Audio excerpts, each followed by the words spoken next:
Hajde da zajedno skinemo tapetu u 3 koraka. Od alata vam je potrebna špakla, valjak i voda. Danas skidamo reljef kanvas. Prvi korak je skidanje prvog sloja tapete. Na spoju tapete sa špaklom odvojite jedan deo i krenete lagano da ljuštite. Tapeta ima 2 sloja. Postoji šansa da se prilikom skidanja odvoje oba sloja u isto vreme.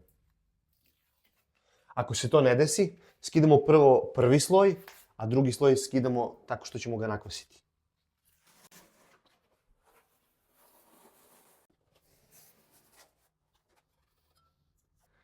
Nekada prilikom skidanja tapeta može da vam se desi da otpadne kreč, a to je zato što nije zid dobro pripremljen pre lepljenja tapete.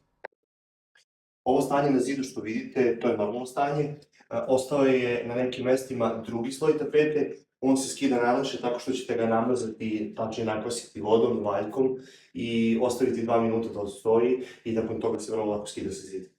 Slobodno natopite sa vodom i ne trebate da štedite.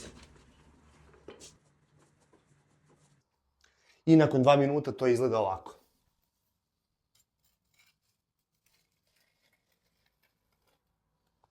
Zid se ne oštećuje i vrlo lako se skida.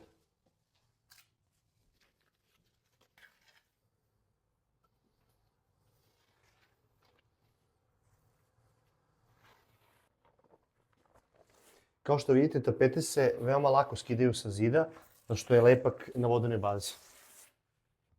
I kao što vidite, nakon 20 minuta tapet je skinut sa zida, nema nikakvog oštećenja. Sledeći korak je mazanje prajmera i postavljanje nove fototapete.